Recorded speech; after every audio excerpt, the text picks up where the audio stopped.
kumakain po ako, tapos may naiiwan pong stain dun sa baso ko.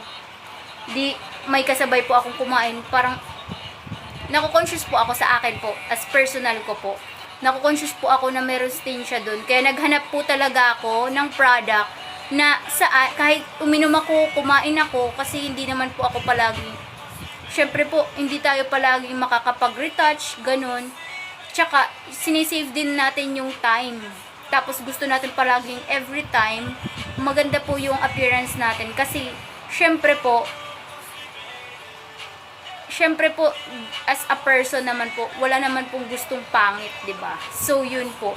So, ako po ay may sensitive skin para sa kalaman ng lahat. So, yung naghanap po ako ng product na hindi po mag-trigger yung, kasi sensitive skin ako, may mga acne ako, ganun. Nagbe-breakouts ako, ganun, pag may